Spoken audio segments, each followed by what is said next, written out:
ariko hari n'ikindi navuga cyatubereye nk'imbarutso yo kugira ngo aya mabwiriza azemo bitagibwaho impaka. Nta mpaka twagiraho nk'ibintu byo kuvuga ngo abantu bagendana insengero mu mufuka. Ni ukuvuga ngo no munsi babaho aragenda akandikisha itorero rike akagenda agakodesha ugasanga nk'inyubako imwe bayikodesheje ari 5 ahagiye ikibazo arafunze utuntu twagiye ahandi kandi aho hose agiye hasize ibibazo.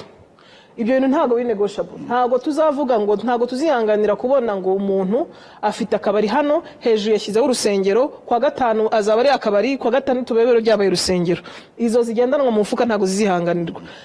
Utekereze ko hari amadini cyangwa amatorero abuza abantu kunywa amata, sibwo abo ngabo gahunda ya girinka ntago bayirimo. Hari ayo tuzi abuza abantu kurya ibishyimbo, hari ayo tuzi abuza abantu noneho byaje mu bikorwa by'amajyambere atemerera abayoboke babo kujya mu muganda cyangwa se kujya mu bindi bikorwa by'iterambere ry'igihugu. Ese ayo ngayo yabamariye iki umunyarwanda? Ubwo izi nsengero zifata abaturage ku nka hostage ukagira ngo nababo n'ingwate ukagira ngo nababo, ntabwo ari ababo ahubwo ni abanyarwanda n'abatura Rwanda. Niyo mpamvu turabizi ko aya madini akoresha umutungo amaturo n'icyayita amaturo n'icyacu. Ariko icyo cyacu kijya he niba nta kigarukira wagitanze? Turashaka kumenya amafaranga idini rikoresha riyakura he? Ese ni mu cyacumi gusa? Asaho niyo twaba dukereya ikintu gisa naho no gushigikira abantu iterabwoba, ugasanga ariho banyurira bagasenya politike y'igihugu. Mwavuze yuko hari miliyoni 2 zidasubizwa, ndetse abantu batangiye kwibaza baravuga ati ariko se ko twe dusanzwe twanditse n'ibintu abantu barimo bakwirakwiza kuri za WhatsApp baravuga bati amadini yose agiye kongera kwiyandikisha. Nagira ngo uduhe umucyo kuri cyo kwiyandikisha noneho nibijyanye no gutangiza ishami rero mu turere. Baravuga ati dusangwe turiyo deja, bimeze biti ibyo ngibyo? Nibyo hagiye hakwirakwizwa ku mbuga nkoranyambaga interpretation itari nyayo y'aya mabwiriza. Ariko kagabo kanunganire RGB, kuko impamvu ugomba kubigarukaho nka ministre ushinzwe ubutegetsi bw'igihugu. Ayo mabwiriza anavuga nyine umugambi w'ibikorwa by'amajyambere ujyana muri ako karere ugiyemo, none abaturage kugusinyira. Unadusobanurire uwo muntu azajya asinyisha binyuze mu zihe nzira? Ese azagenda wenyine, inzego za leta zaba ziri kumwe nawe? Yego, urakoze. Reka maze mvuga yuko uko niba hari n'abayabonye bakaba kuyasobanura uko babishaka, nuko babishaka nyine. Ntabwo ari amabwiriza yashyizweho na RGB, ahubwo ni amabwiriza yumvikanyweho n'izo nzego ndetse na RIC. Ariko aravuga ko ari umuyobozi wa RGB na ya Doris. Yego, urakoze cyane. Nuko nyine ari urwego 1000 mu mudugudu, manza bizadufasha kugabanya urwo rusobe rw'amadini ashaka inyungu kure wa muntu umwe uri mu mudugudu. Ese niba pastor ashobora kwambara ikoti rikamubera, umukristo we yagiye gusenga yambaye ikoti yakarabye neza, byo ntibyamubera. So turashaka ko gutera inkunga ibikorwa by'iterabwoba n'intwaro za kirimbuzi ku bantu dusenga twibombaritse dupfukama haleluya mina, bisa naho bisa biremereye cyane. Dr. Doris, wabihuze ute? Nibyo cyane, ndabyibuka ko tujya no mu consultation intwaro za kirimbuzi kubwira umuntu wifitiye urusengero rwe cyangwa umusigiti ahita akubwira ati kwa General Yesu. Yes. Jean Pierre Kagabo, tubaha ikaze muri iki kiganiro. Igazeti idasanzwe yo kuwa 7/3/2025 igaragaza amabwiriza y'umukuru w'urwego rw'igihugu rw'imiyoborere nomero 125 yo kuwa 6/3/2025 yerekeye ibindi bisabwa imiryango ishingiye ku kwemera. Ni amabwiriza rero agizwe n'ingingo 26 harimo ibintu bitandukanye bigamije kurinda abaturage b'u Rwanda ko bakisanga mu bikorwa bigize ibyaha abantu batarebye neza. Ni amabwiriza ashimangira ko uburenganzira bwo gusenga no kugira imyemerere butewe n'Itegeko Nshinga. Amabwiriza nayo arabishimangira, ariko akagaruka ku bintu bishobora guteza ingorane bigomba kwirindwa. Niyo mpamvu yagiyeho. Muri kiganiro rero turi kumwe n'umukuru w'urwego rw'igihugu rw'imiyoborere Dr. Doris Pikar Uwicyeza. Tubahaye ikaze. Akoze. Turi kumwe kandi na Minisitiri w'Ubutegetsi bw'Igihugu Dr Patrice Mugenzi. Minisitiri tubaye ikaze. Murakoze cyane. Mu Rwanda ni igihugu kidashingiye ku idini iryo ari ryo ryose, ni igihugu gishyize umuturage ku isonga. Niyo mpamvu n'ibijyanye n'imyemerere hashize imyaka leta igenda ibikoraho ifatanyije n'abanyamadini, ariko n'ubukangurambaga bukorwa ku baturage. Minisita, ibi byose bigamije iki mu gihe leta ivuga umuturage ku isonga, ariko ku rundi ruhande ukabona hari ijisho nanone rero iri ku imiryango ishingiye ku myemerere? Urakoze munyamakuru, reka nshime na RBA kuba yadutumiye muri iki kiganiro cyo kugira ngo dusobanurire abanyarwanda by'aya mabwiriza. Aya mabwiriza nk'uko bavuga ni amabwiriza y'ikigo cy'igihugu gishinzwe imiyoborere RGB. Ni amabwiriza ajyanye n'ibyerekeranye n'imiryango ishingiye ku kwemera. Reka manze mbashimire ababa muri iyi miryango, kuko ibyo bakora turabibona kandi bifitiye akamaro igihugu cyacu. Kuva imiryango yajyaho, ikigaragara nuko imyumvire, imikorere y'abanyarwanda ari bo bakristo babo yagiye igaragara kandi bikagaragara neza. Ikindi nshima nuko isi imaze kuba umudugudu.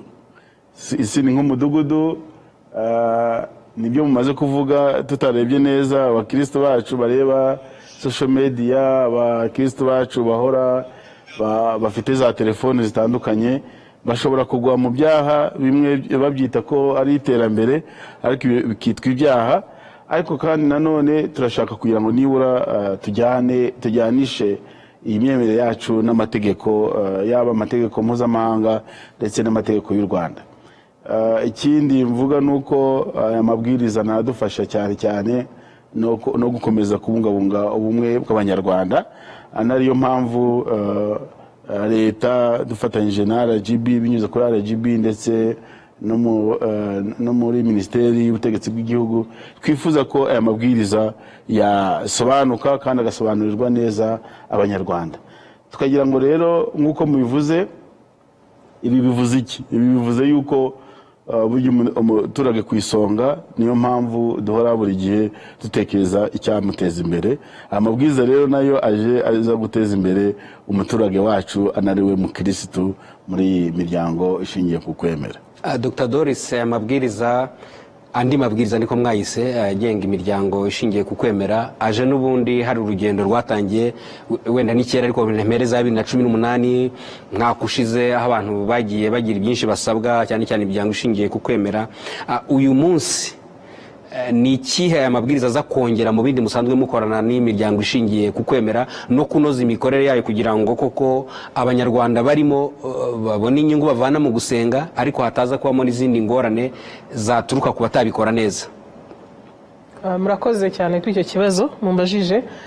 Nibyo koko n'amabwiriza mashyashya ashingiye ku itegeko rigena imitunganyirize n'imikorere y'imiryango ishingiye ku myemerere, akaba ashingiye no ku itegeko rishyashya ryasohotse no mwaka ryerekeye gukumira no guhana iyezandonke, no gutera inkunga iterabwoba, no gutera inkunga ikwirakwiza ry'intwaro za kirimbuzi.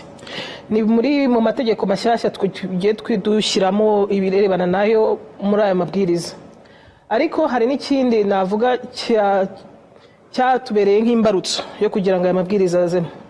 Twagiye tureba ukuntu ririya tegeko ryo mu 2018 rigenda ryubahirizwa, ariko ukagenda ubona harimo n'imyitwarire y'amatorero amwe n'amwe idahwitse, ari itajyanye n'amategeko, itajyanye n'umuco, itajyanye n'icyerekezo cy'igihugu.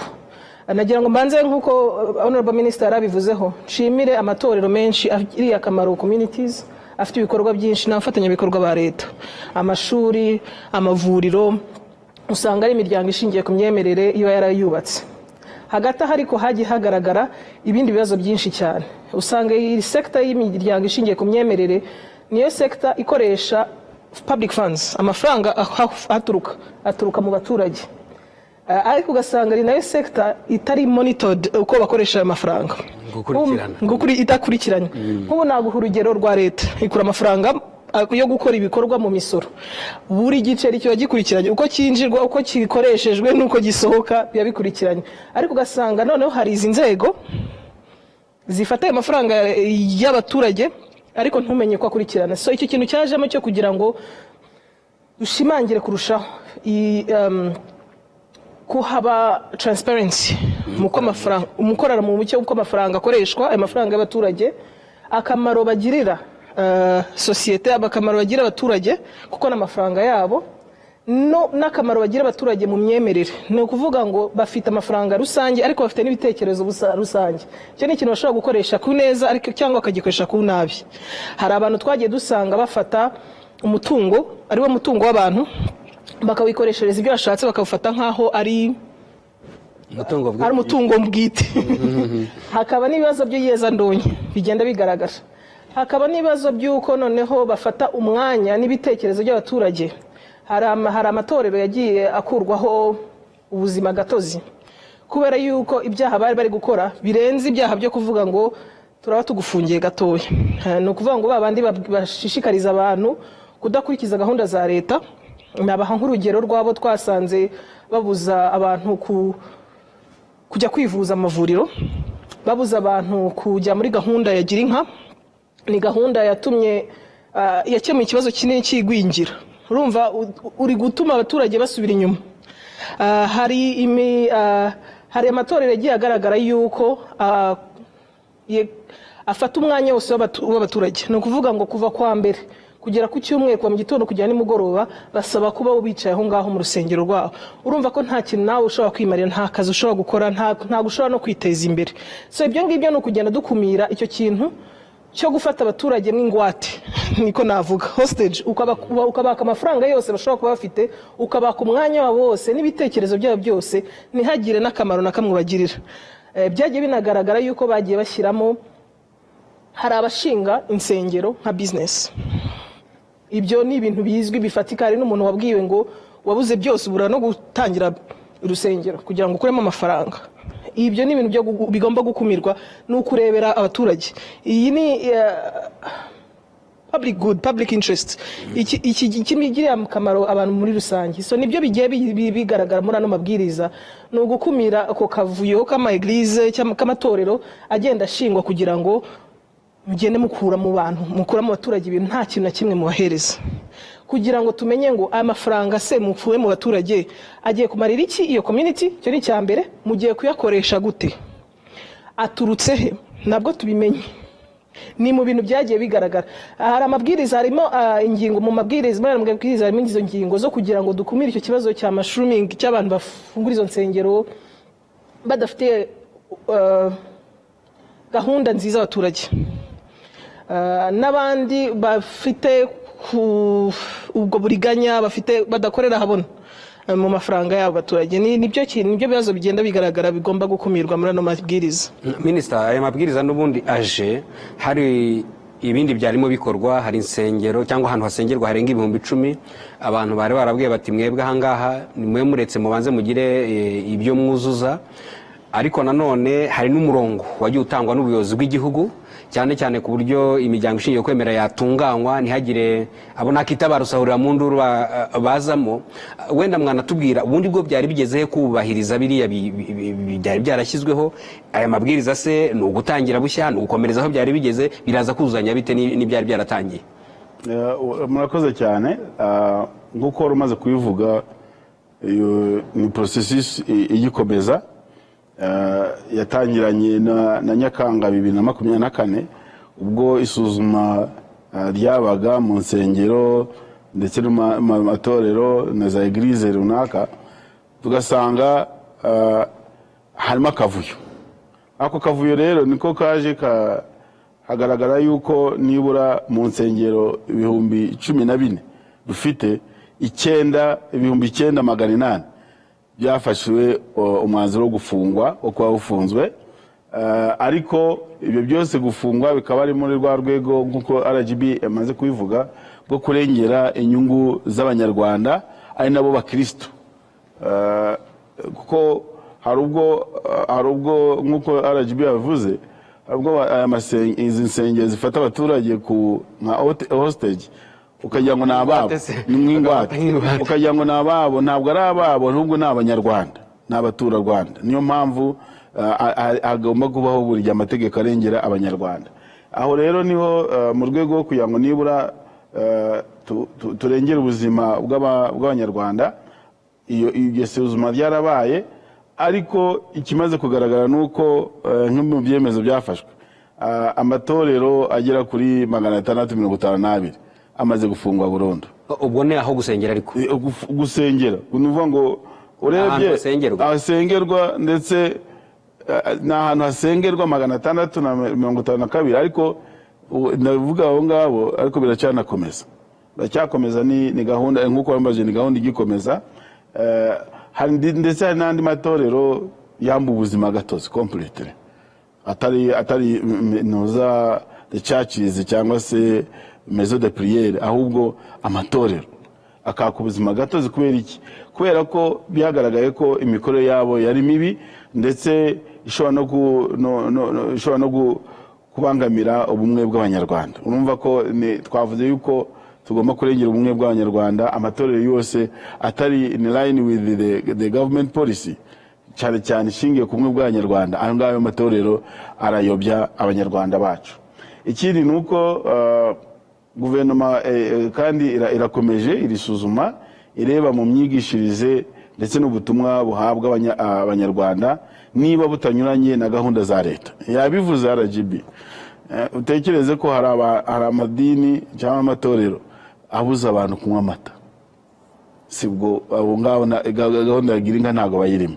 Hari ayo tuzi abuza abantu kurya ibishyimbo, hari ayo tuzi abuza abantu noneho byaje mu bikorwa by'amajyambere atemerera abayoboke babo kujya mu muganda cyangwa se kujya mu bindi bikorwa by'iterambere ry'igihugu.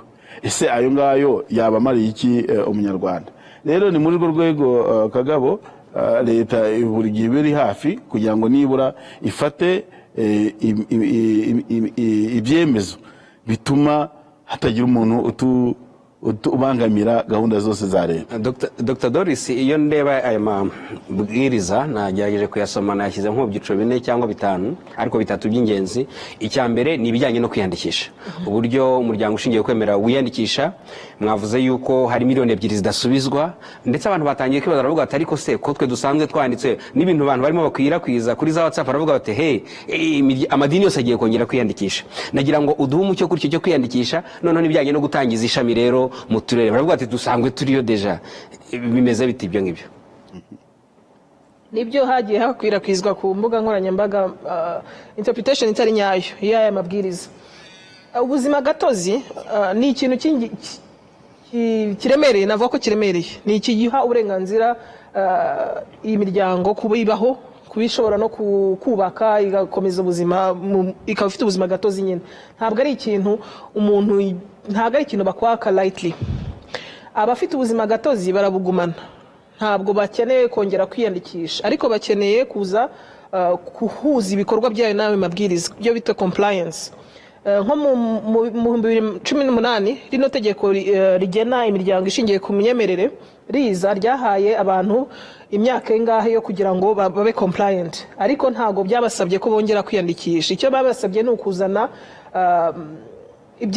ibyerekana yuko mwujuje ibisabwa n'aya mabwiriza. Abanditse bakomeza banditse, ariko nk'ugiye gushinga umuryango ushingiye ku myemerere bundi bushyashya, noneho we agomba gukurikiza aya mabwiriza, agomba no gutanga aya mafaranga adasubizwa. Aya mafaranga yarasanzwe abaho, yari nk'ibihumbi 100 cyangwa 300, bimaze imyaka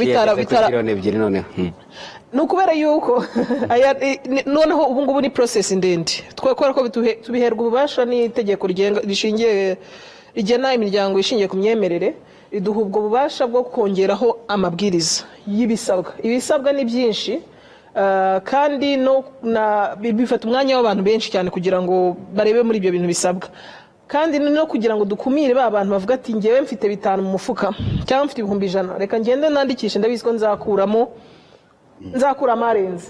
Ntabwo ari business. iyi si business, ugiye gufata ibitekerezo by'abantu, ugiye gufata inyungu rusange, amafaranga y'abantu. Ibyo bintu byose ntabwo ari ibintu bifatwa alaleje ngo uburyo bworoshye. Ariko ukiraho haranavugwa ko nk'ugiye gutangira umuryango bushya agomba kugira imikono 200,000. Nabonye baruta babe amashyaka ya politiki ishami 200,000 biti igihumbi nako 1,000 birenga. Uwo mubare ni wo kugira ngo werekane yuko community izi kuje kandi ugiye kuyigirira akamaro.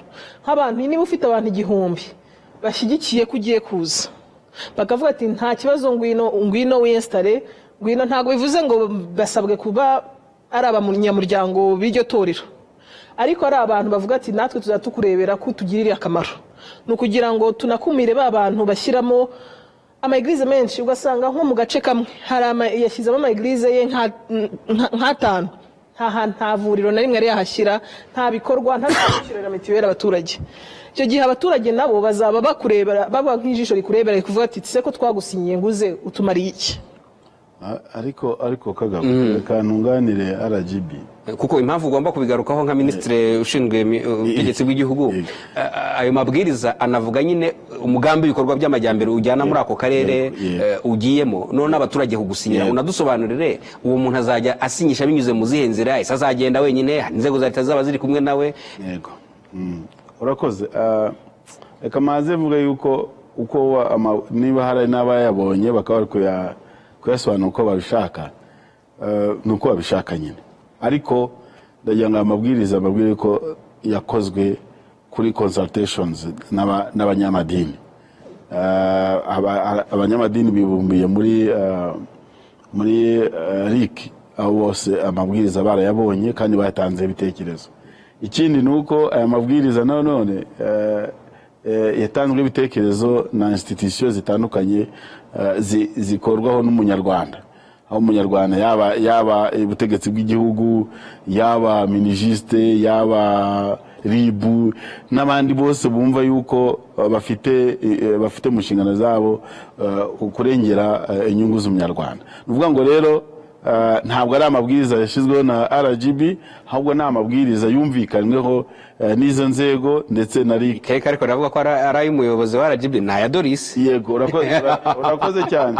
Nuko nyine ari urwego rw'igihugu rushinzwe igenzura ruhagarariye izo nzego zose, ariko ubundi ntabwo ari amabwiriza ya Doris, ni amabwiriza ya RGB, ni amabwiriza yumvikanyweho n'izo nzego zose.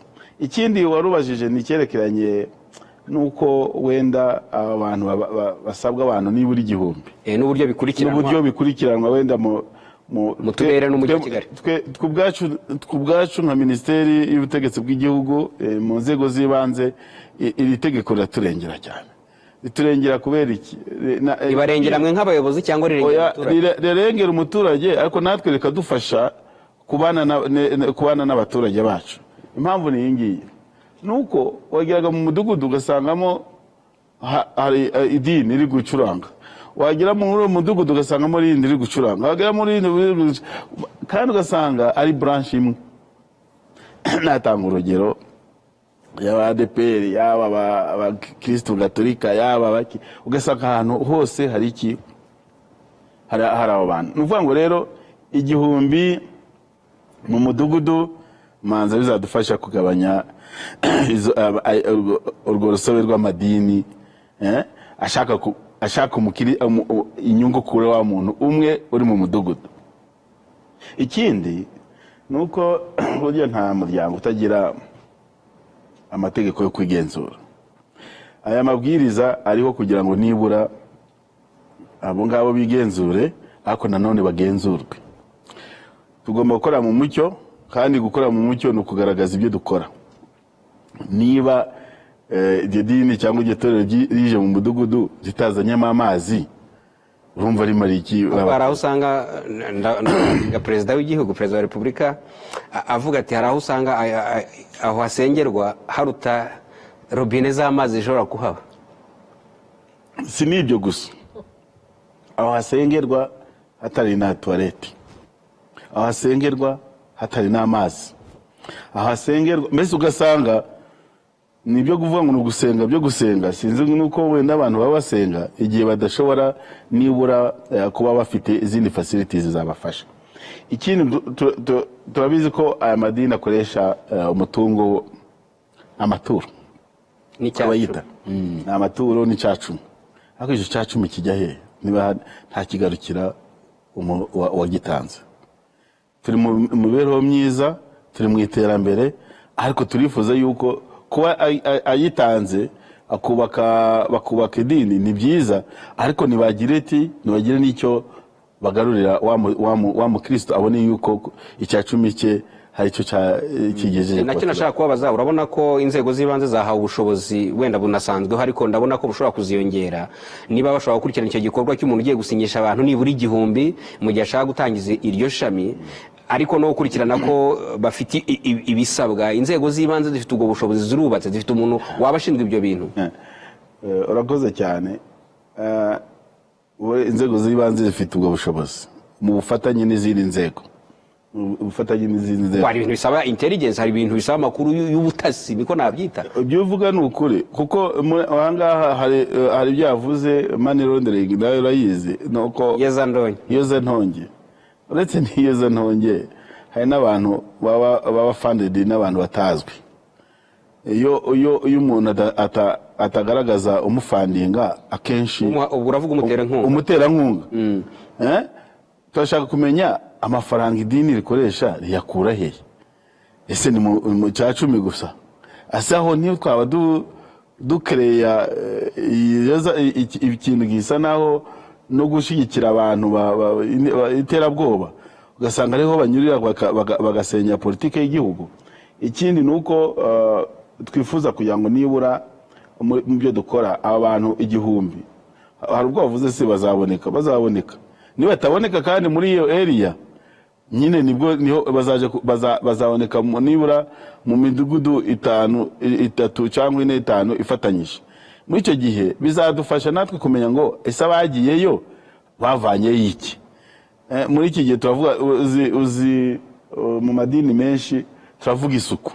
Ese niba pastor ashobora kwambara ikoti rikamubera, umukristo wagiye gusenga yambaye ikoti yakarabye neza, byo ntibyamubera. So turashaka ko adukurikirana mu madini no mu matorero niba uburyo bashira mu bikorwa na gahunda za leta. So gusenga gusa, gusenga no kuvuga ngo ni morale niki? Morale muyita nk'iki? Uravuga gusenga ujya ni ukuvuga ngo umuntu yisanishe akore byiza, sibyo bimuvuye ku mutima. Siko bimeze? Nuvuga ngo uwo mutima mwiza w'umuntu urwaye amavunja ubaho. Umutima mwiza w'umuntu urwaye amavunja ntago ubaho. Turifuza ko nibura amadini afatanya na leta guhindura umuturage mwiza, yaba uburyo d'ordre social, bwa d'ordre économique, ndetse n'uburyo d'ordre politique, kuko muri politique nk'uko RGB yavuze, ntabwo ari kwirwa umuntu asenga apfukamirije ngabure kuja no guhinga, abure kuja mu kazi. Nibyo ubwo mwinzanye ku zindi ngingo zireba imikoreshereze neza y'umutungo no gukorera mu mucyo. Nibutsa ko gukorera mu mucyo namwe mu mahitamo u Rwanda rwahisemo nyuma ya jenoside yakorewe abatutsi, iby'ubumwe byo mwabivuzeho, ariko no kureba kure nayo mahitamo, ariko ngarutse kuri ayo gukorera mu mucyo, kubazwa inshingano. Ingingo ya 16 Dr. Doris ivuga ibijyanye no gukumira ihererekanya ry'amafaranga mu ntoki. Ubwo icyacumi amaturo mu matorero y'i Kigali nayo mu cyaro, abantu bazajya guturira muri banki, batanga icyacumi muri banki. Ntabwo mutekereza yuko bishobora kuzatuma aya madini nta cyongera kubona? Unabijyanishe n'ibindi bijyanye no kuvuga ngo kugenzura umutungo. Leta irashaka kugenzura umutungo w'amadini kubera iki? Murakoze. Icyo ni ikibazo cyiza cyane, kuko harimo ikitumvishwe neza muri iyi ngingo. Iyi ngingo ikigamije harimo icyo kintu cyo gukorera ahabona, transparency ikigamije. Ariko kubera impamvu nyinshi, hari impamvu ya mbere vuga ko ari igenda n'umuturage, ni amafaranga yanyu muba mwatanze. Ndabizi ko ubu ngubu ndi kuvuga mwese, amenshi muri mwebwe mufitemo insengero ziri kubabwira ko mugomba gutura bakubaka. Buri cyumweru mutanga amafaranga. Amafaranga ajyahe? Niki kibizeza yuko ari bwubake irwo rusengero? Ni niki kibizeza yuko urwo rusengero niba rwubaka rwanditse kuri iryo torero ritanditse kuri pasiteri we bwite, kuko niko bigenda. Abantu bagatura ntumenye ngo amafaranga avuye he ajya he. Iki kintu nicyo kugira ngo tumenye ngo niyo waba wanatuye no kugabanya amafaranga agenda mu ntoki kashi. Niba mwayabonye nk'itorero murayashyira he? Murayashyira muri konte, ni ukugira ngo tugire izo torero zifite konte muri banki. Murayashyira muri konte mwerekane n'ahaturuka. Hari no kugira ngo tushishikarize abantu kugenda bakoresha digital transactions zishobora kuba traced nka Momo nayo ni traceability issue, kugira ngo tubanze tubone amafaranga haturuka. Ubwo ni icyambere, ni ukurengera izo nyungu z'abari gutanga amafaranga. Tumenye ngo amafaranga yabaturutsemo agiye he, ni arabikwa he. Twasanze hari amatorero twasanze adafite konte, kandi ntabura gufata amaturo buri cyumweru cyangwa buri gihe cyose bateranye, nta konti afite. Ayabika he? Ayakoresha. Hari abasenga ku ijuma, ku wa gatanu, abasenga ku isabato, hari abasenga no mu yindi minsi no ku cyumweru. Ni example rusange, urugero rusange. Ariko ayo mafaranga ntumenya aho agiye, ntago bayajyanye muri konti. Nimba najyanye muri konti, ntago yajyanye muri konti y'itorero, kuko itorero ntabwo rifite. Dr. Doris, gutura wifashije Momo numva ari byo mushishikariza abantu, cyangwa kuri banki, byabuze urya amafaranga kuyarya? Icyiza cyabyo bigabanya icyo kibazo, byongera iki kibazo cya transparency. Niba amafaranga wayafashe ukayakorera konti, ukayashyira kuri banki, icyo gihe nibaza kugukorera ya audit ikorwa buri mwaka, bizagaragara icyo yakoreshejwe. Kuyahisha ntago byoroshye. Ni nacyo kindi cya kabiri nagenderaho, kuko nkuko honorable minister yavugaga, dusigaye isi ni umudugudu. Kugira ngo dukorane n'izindi nzego zo mu bindi bihugu, arizo amabanke y'ibindi bihugu, nk'ibi bintu bya transfer tubasha gukora ama visa cards, Swift, ibi byose ni ukubera yuko baba barize ku kihugu bakabona ko financial risk management uko imeze. Ese iki gihugu cyakwizerwa mu buryo amafaranga asirikira mu gihugu? Ese ni igihugu ubona ko harimo risk nini cyane yuko habiyeza ndonke, haba guha amafaranga ibikorwa by'iterabwoba cyangwa byo kugura intwaro kirimbuzi? Kuko iyo basanze risk iri hejuru, icyo gihugu gifatwa nk'igihugu kitizewe. Nk'ubu wari wagerageza kohereza amafaranga cyangwa kubona amafaranga aturuka mu bihugu bimwe na bimwe bagiye bavuga ko biri failed, ko amafaranga nagerayo ntawe umenya icyo yakoreshwa. Ibyo biragoye cyane. Ni ukuvuga ngo nidutura tukajya muri banki, tuzongera n'icyizere cy'igihugu cyacu mu rwego mpuzamahanga. Ariko kuvuga gutera inkunga ibikorwa by'iterabwoba n'intwaro za kirimbuzi ku bantu dusenga twibombaritse dupfukama haleluya mina, bisa naho biremereye cyane. Dr. Doris, wabihuze ute? Nibyo cyane, ndabyibuka ko tujya no mu ma consultation intwaro za kirimbuzi kubwira umuntu wifitiye urusengero rwe cyangwa umusigiti ahita akubwira ati kwa General Yesu. Yes. Ariko ni muri ibyo navugaga by'amasezerano mpuzamahanga n'ukuntu turi mu muryango mugari mpuzamahanga, hari ibigenda bisabwa. Ni iki cyerekana yuko igihugu kibifata kiri gukumira icyo kibazo kugira ngo kigabanye risk. Mu birimo ni uko bashyiraho amategeko n'amabwiriza abuza ibi bintu. Ushobora gusanga risk yuko nk'umuntu ujya muri ADPR gutura, kugira ngo amafaranga tuzasanga yaraguze nuclear weapon, the risk is very minimal. Ariko ntabwo ari ibintu biteye impungenge cyane. Ntabwo navuga ko ari ibintu biteye impungenge. Ariko niba nta kintu na kimwe kibibuza, nta kintu kibikumira, harimo inzego nyinshi cyane zo gukumira no kubuza ibyo bibazo. Harimo iperereza. Ese hari amategeko muri icyo gihugu abibuza muri secteur zose? Secteur y'imyemerere, NGOs, real estate, banking, izo zose zirebwaho. Ese hari amategeko abibuza? Ese iyo bibaye hari iperereza? Ese ni gute tracking tukareporting amafaranga yose? Ibyo ni ibintu biri muri secteur zose, birimo n'imiryango ishingiye ku myemerere, imiryango yose ifata amafaranga y'abantu. Icyo nicyo navuga ko ari mpamvu ibyo bintu birimo, nubwo risk yaba iri hasi, ariko nta hantu bavuga ngo risk iri zero. Ariko risk hano mu gihugu twavuga ko iri hasi. Ingingo 11 muravugamo ubugenzuzi, gushaka abahanga mu by'ubugenzuzi bw'umutungo. Ese abo bahanga ni uwo muryango ushingiye kwemera ubishakira, ni urwego rwa leta ruza rukabikurikirana? Hari none n'abavuga bati ariko iyi leta itangiye kutubwira ngo duturire kuri Momo no kwikora no muri za banki, uretse ko hari n'abatangiye kubikora, ubwo ntiyabitangiye igiye kudusoresha? ntabwo dusoresha abantu bwabo bafite imisoro batanga, ariko igikorwa cyo gusoresha imiryango ishingiye ku myemerere cyo n'ubundi kirahari. Hari imisoro batanga iyo baguze imodoka, hari imisoro batanga iyo baguze ubutaka, VAT batanga iyo baguze ibikoresho byo, ariyo misoro irahari. Ariko hakaba no kugira ngo tumenye ngo binjiza amafaranga ngahe. Baramutse basoze Kagabo ko amafaranga yatanzwe, ko tuzi ko igihugu cyubakwa n'imisoro, abo abanyamadini bo bakira amaturo, baramutse bo basoze bo Minisita, ibyo uvuga nibyo. Ubwo nanjye ndakuzana ku bindi bihugu aho iyo jewe ngize ibikorwa bizamura imibereho y'abaturage, leta yamvanira mu musoro. Ari amadini n'amatorero ashobora kuba afite ibikorwa by'impuhwe bakora, leta se yo yaba yiteguye kubivana mu misoro batanga? Yes, iyo niyo mabwiriza ari ahangaha n'andi mategeko agomba gukurikizwa kugira ngo barebe. VAT ntabwo ireba abacuruzi, umuguzi niwe yishyura, ni umuguzi yishyura. None ko bo bakora ibikorwa by'ubucuruzi batanze VAT, ntacyo hari icyo bitwaye, cyane cyane ko ari amafaranga nkanjye wagiye gusaba serivisi natanze. Hanyuma se izo impost revenue iyo bayitanze bya bitwaye iki? Ariko mu gihe wenda bitaragera kuri urwo rwego, ni byiza yuko tumenya ngo ese umutungo w'igihugu ungana iki. Umutungo w'igihugu harimo n'ayo mafaranga abakirisitu batanga yitwa ngo ni amaturo. Kuko mu mutungo w'igihugu, kugira ngo tumenye ko igihugu cyacu kiri kwidevelopa, kigaragazwa n'uwo mutungo GDP y'igihugu, kandi harimo n'iki n'ayabo ngaho. Kugira rero ngo tuyamenye amenyekane, nuko agomba kuhagiza reka mbabaze nk'ubwo wabivuze gatoya, wavuze ngo mbese ngo ba auditors, abagenzuzi.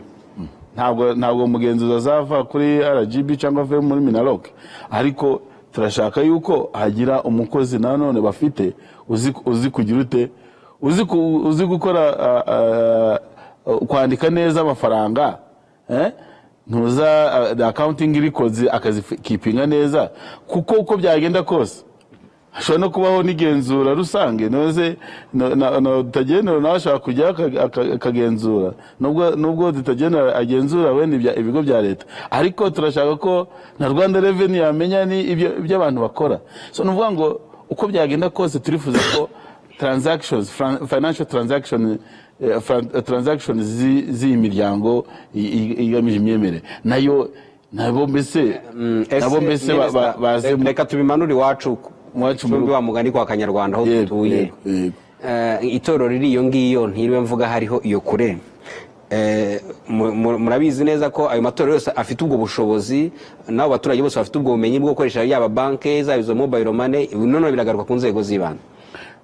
Ntabwo kubera amabwiriza agiyeho uyu munsi, ntabwo arita wenda hise avanaho ubundi buryo baturagamo, ariko ikigamije nuko twese twakoresha cashless, nibura ibyo tukabikora ku buryo buri smart.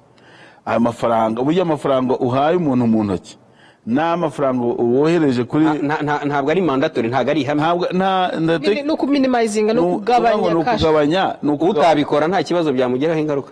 Oya, ariko uba ureceiving bagomba kubicisha mu mabanki. Ariko nuvuga ngo haruko niba wayatanze bakayatanze, ariko niseke hari utwibo, hari udufuka bayakirira, yego noneho bayabare, hanyuma bayajane kuri banki. Hanyuma ndatekereza ko no mu mabwiriza harimo plan d'action y'iyo miryango, bagaragaze plan d'action yayo n'ibyo amafaranga azakoreshwa. None Minisita, ukiraho mu bihugu bimwe urebye akazi amadini n'amatorero bakora, hari igihe za leta nazo zibaha amafaranga, bakavuga ati mwigisha kurwanya ibiyobyabwenge, murafasha muri gahunda zo kurwanya imirire mibi, nabo bakabanyuzamo amafaranga. Ese leta yo yiteguye kugira iki amadini n'amatorero? Ariko uretse ko wenda nta bivuga byose, aya mashuri y'amadini yegengwa n'amadini, yaba Gatolika, yaba abaporose, yaba aba ADPR, abakozi babo bahembwa nande? Abenshi abakozi babo bahembwa na leta. hari inkunga iruta iyo ngiyo muri gahunda yo gukora yo kubaka amashuri. Ayo mashuri ahubwo wenda bavuga ko inkunga ya mbere baba hari ukubaha abaturage kuko ari umutungo mukuru w'igihugu. Ubivuze neza. Kuba leta ivuga ngo n'abo baturage namwe nabanyu dufatanye kubigisha, nta nkunga iruta iyo ngiyo. Ikindi ni uko no mu bikorwa byose iyi miryango ikora ifashwamo na leta. Dr. Doris, iki kintu cyo kwandika ishami mu karere ndagira ngo mugisobanure neza, kuko hari ibisanzwe biriho, hari imiryango ishingiye kwemera, hari amadini n'amatorero asanzweho. Uyu munsi ukababwira uti niba mugiye gufungura ishami murubahiriza ibi nibi. Hari n'amande nabonye muvugamo iyo umuntu utabyubahirije ngo ya miliyoni 5 nabyo wabidusobanurira neza. Icyo ngicyo ni ikintu bita collaboration letter, ni ibaruwa y'ubufatanye bakura mu nzego z'ibanze kugira ngo bagaragaze yuko ibikorwa bafitiye umushinga wo gukora bashaka gukora bijyanye n'ibikorwa by'iterambere by'ako karere, priorities z'ako karere. Ahangaha twagiraga ngo standardizing ibisabwa kugira ngo niba ugiye gusaba muri aka karere n'aka karere n'aka karere ibisabwa bibe biri bimwe hose. So twagiye dusaba ko mwerekana abashaka gushinga iryo shami berekana gahunda bafitiye ako karere ko guteza imbere ako karere n'ibindi bigenda bisabwa kugira ngo umenye ibisabwa, ntuzajye muri district imwe bagusabe bimwe ahandi batabigusabye. Hari no kugira ngo natwe ubwacu tumenye ngo hari amashami angahe mu gihugu. Nk'ubu ngubu iyo tuvuze ko hari insengero 14,000 hakaba hari 1000 bigera ku 10 byafunzwe, abantu baratangara ati se ko nzi ko dufite nk'amadini atarenze 3-4 ni gute tugira insengero 14? Ni ukubera yuko ubundi iyo uje kuri RGB kwiyandikisha wandika uwo muryango wawe umwe, ubundi ukaba ufite ubwo burenganzira bwo gufungura amashami yose, ariko ugasanga tutazi umubare. Nk'ubu ngubu naguha urugero iyo uje kwiyandikisha, umuntu akiyandikisha nk'umuryango akagenda agafungura ama branches 3,000 ariko yanditse rimwe. Nyuma y'ama branches buri branch igagenda ifungura icyo bita prayer houses, niho dusanga hari icyo bibazo by'abantu bagenda bakijya mu ngo z'abantu ngo ni prayer houses, babandi bajyana abantu mu mashyamba ngo mu butayu. Nabyo ni ibibazo. Ni ukugira ngo tumenye ngo wafunguye hehe, aho ugiye hari izihe standards ku buryo utazashyira ubuzima bw'abantu mu kaga. Hari abantu barohamisha ngo ni prayer house kuko bagiye gusengera ngo muri Yorodani ugasanga ni Nyabarongo. Hari abantu bajyana abandi mu ishyamba, ariko nitumenya ngo ugiye gufungura branch, dore inzego zigize iryo shami. Harimo inzego za audit nk'ibyo twavuze byo gukorera habona, harimo inzego zo kugira ngo zikemure ibibazo by'amakimbirane bigenda biba, nabyo byabaye ikibazo cyane kigenda kigaragara.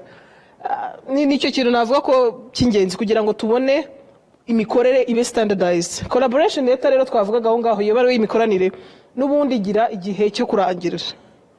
Hano rero twatanze mu mabwiriza amezi 12 bivuga ngo abo ngabo bazajya basabwa kongera gushaka iyo baruwa imikoranire. Ni amezi 12 cyane imyaka 5. Hari abandi bavuga imyaka 5. Imara igira ubundi yagiraga ibihe bitandukanye bitewe na district. Hari zatangaga imyaka 3, hari zatangaga umwaka, ariko hano twabigize hamwe hose ikaba imyaka 5 kuguha umwanya wo gukora mu bikorwa imishinga yose waba ufite, ku buryo nuza gusaba indi baruwa bazareba ati se mu myaka 5 ushize wakoze iki, bitwaye gute muri community, wagiriye iki community akamaro. Aya mabwiriza nanone nabonye mutanga igihe cy'amezi 12 kugira ngo abantu bitegure. Sinzi niba wabisobanura neza icyo bigamije nabyo. No kugira ngo abantu babone umwanya wo kwitegura nk'uko minister bivugagaho. Ntabwo kuko tuyashyize hano ku mugaragaro kwa 5 bisaba ngo ku cyumweru uno munsi mwese muba mwujuje ibisabwa. Turabyumva ko hari ibintu bisaba umwanya, nk'iyo tubasabye gushyiraho izi nzego, nubwo itegeko ryabisabaga ariko ntago ryabisabaga amashami. No guha umwanya abantu gushyiraho amashami, guha umwanya abantu kugira audit committee ishobora gukora audit, aba comptable babigenewe, guha umwanya ayo masengero kugira ngo ajye gukora ahantu gukorera ahantu bafite ubuziranenge hadashyira ubuzima bw'abantu mu kaga. Nuguha iyo grace period nk'uko itegeko ryo mu 2018 ryatanze grace period imyaka 5 ku bintu bijyanye n'amadiplome. Baravugaga bati kugira ngo ubone diplome isabwa ni ibintu bifata nk'imyaka 5 maximum 5 so baha abantu imyaka 5 niyo mpamvu habaye ni assessment y'imyaka 5 ese za diplome mwarazibonye ku bindi twabahaye igihe cyabyo murabikora ariko kuri diplome tubahaye imyaka 5 nuko werekana ko dukorana n'abantu no gukorana n'abantu no kumva ko guha umwanya abantu kugira ngo bagere ku bisabwa. Ese Minister giye ndamutse mbonye ko urusengero rwanjye cyangwa aho nsengera hatujije ibisabwa nk'uko hari zagiye zisabwa kubanza kubyuzuza ngiye nkikoreshereza urw'abandi. Urakoze cyane. Ko bisetse Minister nuko birahari. Yego birahari kandi ntabwo ari byiza. Ubundi twifuza yuko niba ari idini yego nakora reka mvuge niba collaboration niba kuba amadini yose akorera mu bumwe nkarike ntacyo bitwaye ariko turifuza byaba byiza ibikorwa by'idini birangiriye muri infrastructure z'idini ese wabonye aho idini ribaho rivuga ko rizagira Yorodani bakaje gukodesha muri hoteli gushaka piscine babatirizamo abantu sibyo ibyo bintu numva biri fair babatirije umugezi se uwo mugezi se wabo kandi ari nabyo RGB yavuze byuko ushobora kujyana abantu kubabatiriza muri Nyabarongo uwingo nizarya uzamwishingira ute ni byiza yuko abantu bamenya ngo tugiye gukora iki ngiki ariko tugomba no kurengera ubuzima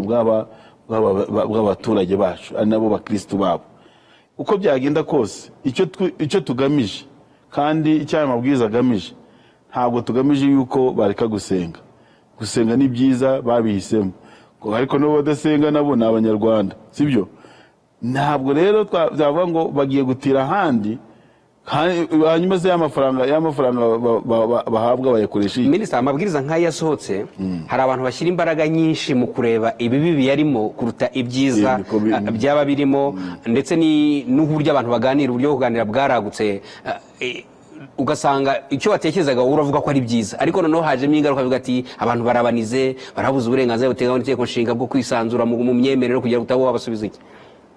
Urakoze cyane abo ngabo n'ubundi ntabwo bababuza critique zibaho nta kintu ariko hari ingingo zibanze cyangwa de rationnel y'aya mabwiriza. Aya mabwiriza afite impamvu yayo uzaza gushaka izindi mpamvu nuko nyine azaba kritika nawe azazana sinzi niba rizanyura mu igazeti ya leta ariko uko azabigenza kose no harimo na kritika yakubwira ati ingingo iyi wenda inyuranye n'itegeko iri niri reka nabyo ntacyo bitwaye. Aya mabwiriza arahari uyu munsi nkuko hari andi mabwiriza natwe tubereyeho kugira ngo amabwiriza tuyapdatinze kugira ngo kugeza igihe azabera buri wese. Ikindi nuko nkuko twabiganiye n'abahagarariye amadini bagatanga ibitekerezo byabo ntabwo bibuje yuko n'uyu munsi batanga n'ibindi bitekerezo. Ese reka muamuteganya ko abo banyamadini bemeranya kuri ibi bitekerezo byose cyangwa ari mwagera mukavuga muti okay nubwo tutabyemeranya ariko twe turareba inyungu z'abanyarwanda bose nubwo tutari leta ishingiye ibyo uvuze bya nyuma n'ibyo ese abantu turi gukorera aya mabwiriza twagomba no kwibaza abantu turi gukorera amabwiriza hari ikibazo cyari kiri mu yandi mabwiriza yarahari igisubizo ni yego.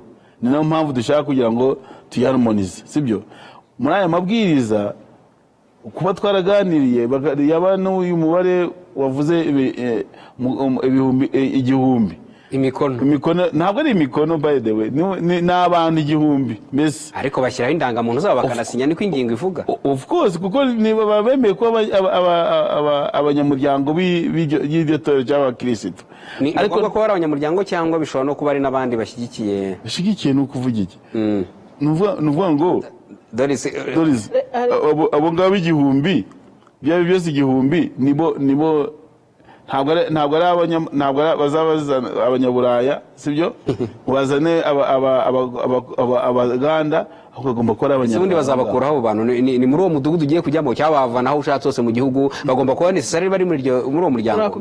Icyo navugaho ndashaka gushimangira ku byo mwari muvuze cyane mbere yuko nsubiza icyo kibazo hari ibintu wakwita non negotiables bitagirwaho impaka nta mpaka twagiraho nk'ibintu byo kuvuga ngo abantu bagendana insengero mu mufuka ni ukuvuga ngo no munsi babaho aragenda akandikisha itorero rye akagenda agakodesha ugasanga nk'inyubako imwe bayikodesheje ari 5 aho agiye ikibazo arafunze utuntu twagiye ahandi kandi aho hose agiye hasize ibibazo. Ibyo bintu ntabwo binegotiable, ntabwo tuzavuga ngo ntabwo tuzihanganira kubona ngo umuntu afite akabari hano hejuru yashyizeho urusengero, kwa 5 azaba ari akabari, kwa 6 tubebero ryabaye urusengero. Izo zigendanwa mu mufuka ntabwo zizihanganirwa. N'abandi bavuga ngo ngewe ubwanjye urusengero rwanjye ntabwo rushaho kuza ibisabwa ariko nzajya nkodesha inyubako y'urundi rusengero yujuje ibisabwa. Mwese muzakwa ubuzima gatozi. Ibyo byo ni biri non negotiable. Hakaba n'ikindi twagiye tubona cyane, hari abantu bakorera izo nsengero babita abahereza abadiyakoni ugasanga aba bantu yego ntibibuza ko umuntu ashobora kuvuga ati ngiye guha amasaha 3 ku cyumweru ngiye kuri eglise yanjye ngiye mbakorera nk'umuvolontaire, ariko ugasanga bafite abantu bakora mu byo wavuga ko ari full time kuva mu gitondo kugera nimugoroba barahakora, kumuhemba umuhembye nk'ari faveur cyangwa ntumuhembye uko ari gukora akazi k'Imana, ariko byitwa gukora umurimo w'Imana. Nta muntu ugutangiye aya pension, nta ugutangiye ya mutuelle, nta assurance ufite, uri umukozi uri aho ngaho uri umucaka n'umucaka. Leta ntigira abakorera bushake. Abakorera bushake nibyo navuze, abakorera bushake barahari. Ariko hari ahantu ugera uri gukorera eglise bakakwita umukorera bushake ariko usanga bari ku exploiting. Ntago wambwira ko umuntu ukora kuva kwa mbere kugera ku cyumweru, kuva mu gitondo kugera nimugoroba, nta mushahara umuhaye, nta insurance umuhaye, narwara biragenda gute, nagira ikibazo adashobora gukomeza akazi biragenda gute, nta hantu wamwishingikirije, nta muri aya mabwiriza saraho mwabivuze irimo cyane kuko dusaba ko abantu bazana icyemezo cya RSSB cyerekana ubwo n'abafite za korali ziririmba se nazo bazazishyura. none se kaga abakorera bushake birirwa ku idini abana bakarwara bwaki, abo nibo dushaka. Ashobora kutarwara bwaki ariko ukakira. Oya none utarwaye bwaki, none se niba kwa benshi ubona birirwa ku nsengero sibyo, wabaza ngo umugore akana kaba hehe, aba ku rusengero, nyuma yaho iminsi 2 ngo urugo rwasenyutse. Turashaka kubaka societe nyarwanda, ingo z'abanyarwanda zikaba ingo zikomeye, wenda zifite morale y'idini ariko nanone rigute zifite gahunda yo kwiteza imbere. Nibyo arabivuze bya RSSB, arabivuze nka mituweli. Umuntu wirirwa mu rusengero adafite mituweli, RSSB bari kwigirana n'umuntu mufanya amasezerano y'akazi. Oya no wowe turukwa RSSB ko ukabifata nka ya indi yawe nk'umukozi wa leta. Turavuga muri RSSB harimo n'iki, niyo mituweli de santé. Mituweli de santé uyibona gute? Uyibona uko wakoze. Ngiye idini mbamo twishyura n'abantu za mituweli. Urakoze cyane. N'ahandi uwo muco w'iwanyu uzakwire no mu yandi madini yose. Noneho nibura tumenye ngo uriya muntu uri gusenga hariya ntaragira ikibazo mu rusengero ngabura uko ajya kwivuza. Abenshi rero Kagabo turabafite bameze batyo, bagatanga imisanzu yabo bakivuga ngo abakorera bushake n'abadiyakoni ariko bakaba umutwaro hehe kuri leta. Muri make ikintu cyo kuvuga ngo abantu bitabira umurimo wo guhera mu nsengero kuva mu gitondo kugera nimugoroba batarimo gukora cyane rwose. Reka tugaruke Dr. Doris ku kijyanye noneho muri aya mabwiriza ndasatira n'umusozi kare iminota nk'itanu ku birebwa abayobozi abahagarariye umuryango ushingiye kwemera, haba no kuri iryo shami. Hari abafite impamyabushobozi y'Iyobokamana, hari abona abanye mu masaha bize ibindi ariko ngo bakaba bari Iyobokamana basaha 1200. Ibyo nabyo babitubwira no hari nabo nabonye ngo batemerewe kuyobora umuryango urenze umwe. Hari ikintu cyagiye kigaragara kuri icyo requirement y'amasaha 1200. Twakoranye n'inzego zishinzwe uburezi kugira ngo batubwire ise n'iki mwemera nka equivalence yo mugiye kureba kuvuga ati formation, ubundi formation bemera amasaha 1200. Ntabwo twasaba bimwe abariko abandi ngo bari muri secteur imwe ngo ntitubibasabe. Urebye n'abize theology babariza imyaka, no kugira ngo niba ugiye kwigisha ikintu ari wowe gifatiyeho ari imyemerere n'imyumvire yawe, uba ufite base ya formation wagize, ntawe ari ibintu. Hari abantu babyuka ngo yeretswe ashobora noneho guha kwerekwa se ntibibaho yuzuye umwuka. mbona amahitamo y'umuntu sinzi niyo mpamvu ari imyemerere. ni imyemerere ariko niba ugiye kuvuga ngo ngiye gufata urusengero aba imyemerere y'abantu yose ari ngiye uyigayidinga hari ahantu mba ngomba gushingiye ntago bibujije ko umuntu yaza kubwiriza akavuga ati Imana yanyeretse ibitangaza ariko nimba ari wowe uri responsible twebwe leta tukubona nk'umuntu uri responsible uri liable hagize ikiba ninde tubaza. Muri make muramusaba diplome ya theology utarize theology mukamusaba formation muri theology ijyanye n'amasaha 1200 abenshi hari amashuri hano yatanga hari amashuri yatanga ninde wemeza ko umuntu yakoze ayo masaha ibyemezwa na heke na heke. Tubwire ku kindi rero kijyanye no kuvuga ngo umuyobozi w'umuryango ushingiye kwemera n'umwungirije bagomba kuba bafite ibyo ngibyo ariko none hari n'ibyo babujijwe. Yes ntago bemerewe kugira insengero nyinshi nicyo kintu twasanze umuntu ahagarariye urusengero ahagarariye n'urundi haba icyo kibazo cy'uko dabora iby'umutungo. Ukiri aho ndi musenyeri wa diocese hakaba hari amatorero menshi aho ngaho ntago nabanyakuriye. Urabona nk'iyo uvuze diocese bayandikisha uyikuriye ayandikisha nk'itorero rimwe donc abakuriye iyo diocese gusa. Ikintu cya hierarchy y'amadini cyakora gute kugira cyuzanye n'ibyo bavuze ko hari ubu bafite umuyobozi ku rwego rw'igihugu wenda ku rw'intara wenda wabwita diocese cyangwa se na paroisse kumanuka hasi bikora bite kugira ngo uhagarariye ku rwego runini azanareberera ayo matorero yanditse mu turere mu nzira zitewe n'amategeko hose. Okay, nicyo twita twego mu legal representative ninde uhagarariye iryo torero imbere y'amategeko. Mushobora kuba mufite itorero rifite amategeko yaryo bwihariye yitwa canon laws ariko twege imbere y'amategeko ya leta imbere y'amabwiriza ninde uguhagarariye.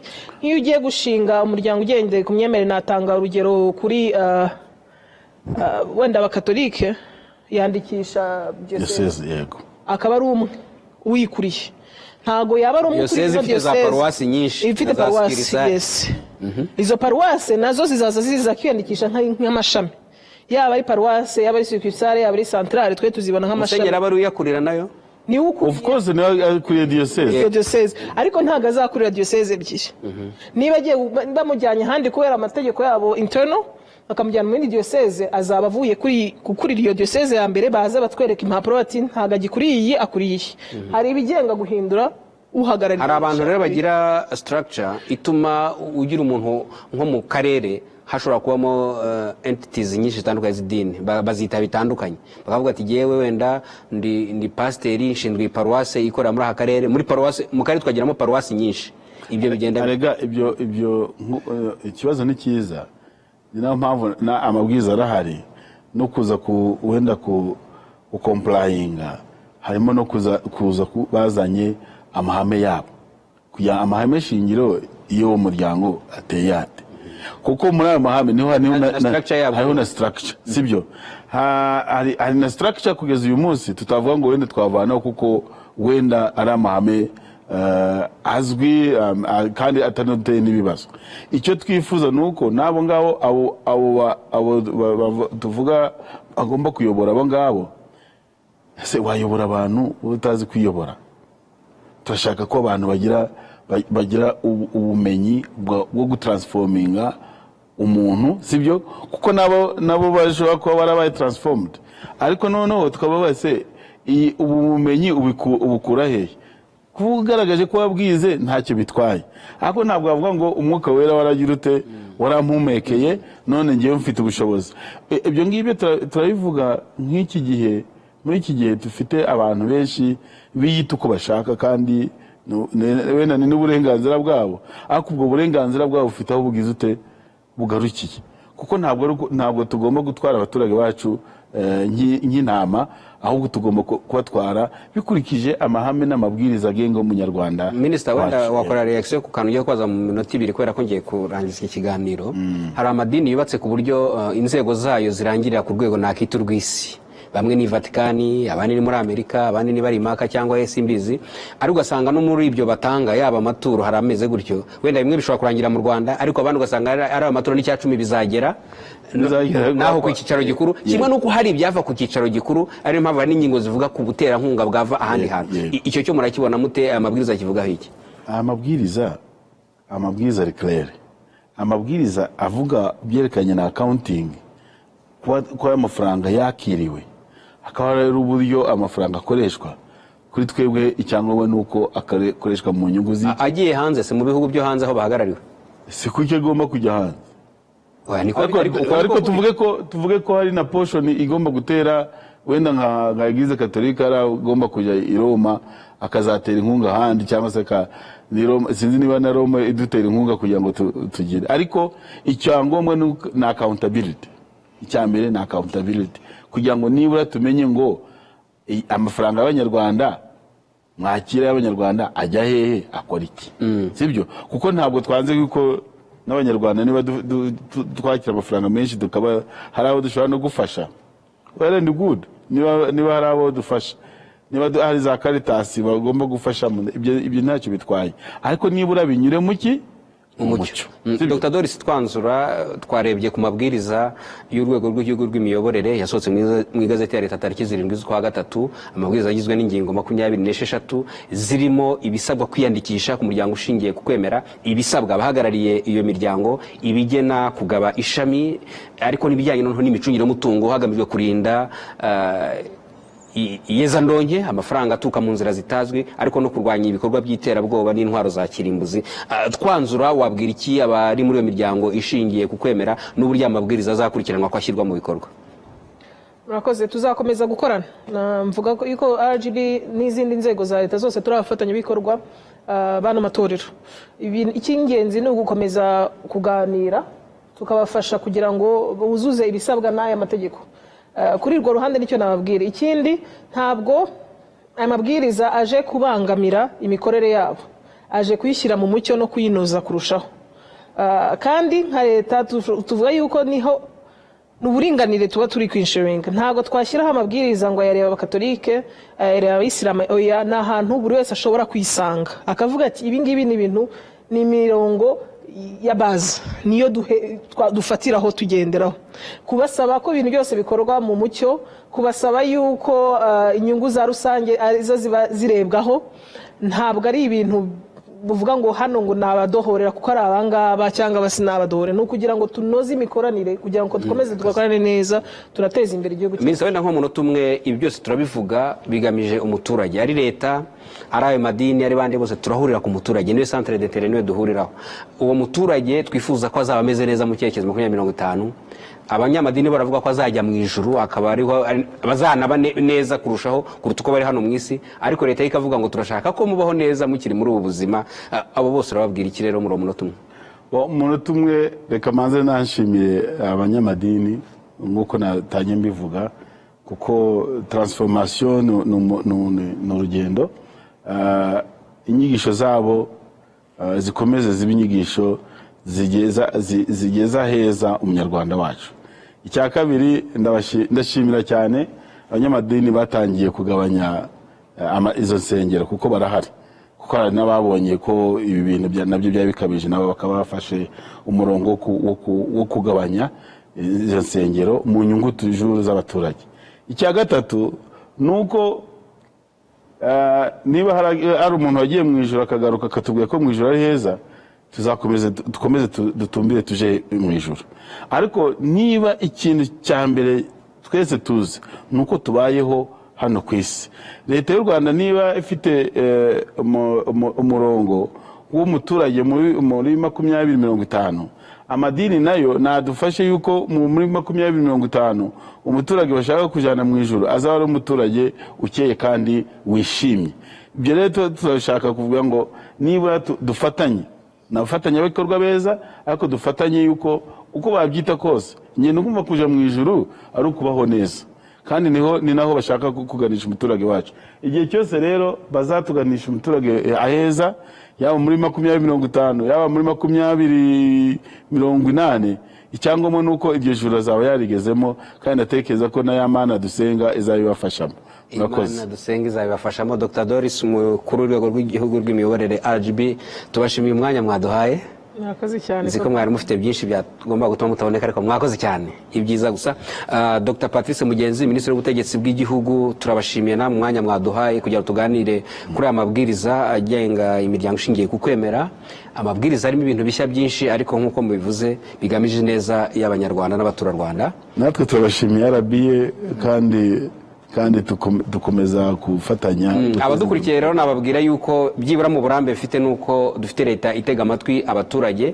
Niba hari byo mutekereza yuko wenda byaba bitanoze, ibitekerezo byanyu bizakomeza kwakirwa nk'uko abatumirwa banabivuze, ariko nanone nk'uko babisobanuye ikigambiriwe ni inyungu rusange aho kureba izange nk'umuntu.